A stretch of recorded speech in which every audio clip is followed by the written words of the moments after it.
Hi, I'm Matt, an engineer at OPPD. You might hear us refer to transmission and distribution power lines during outage events, but what's the difference? An easy way to think about the electric grid is to relate it to roads.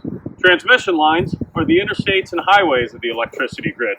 These lines carry our highest voltage electricity from power plants to substations like this one.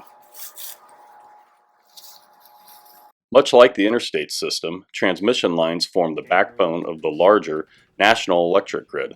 They connect OPPD to our neighboring states and electrical providers. For this reason, transmission towers stretch across open fields or along major roadways in cities. They are often placed in these areas because of vegetation height limitations for these lines. Only low-growing vegetation can grow underneath them, typically no taller than 10 to 20 feet at full maturity.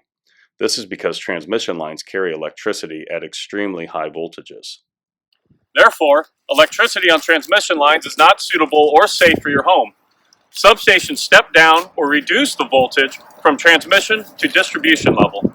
Distribution lines deliver electricity to individual homes throughout neighborhoods and is the final step in delivery. These lines are similar to the smaller and less congested roads we travel once we exit the interstate. And since distribution voltage is considerably less than transmission voltage, there's much more flexibility to route distribution lines along these smaller city streets rather than major thoroughfares. Since distribution lines are much closer to the ground, not as high as transmission lines, they are more susceptible to interference from trees and foliage, especially during storms. Depending on the age of your neighborhood, you may have overhead or underground distribution lines.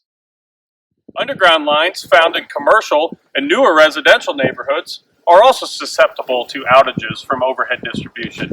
That's because most underground areas of our circuits are fed by overhead lines. Now, why some lines are buried while others are not is a more complicated issue and a topic for another video.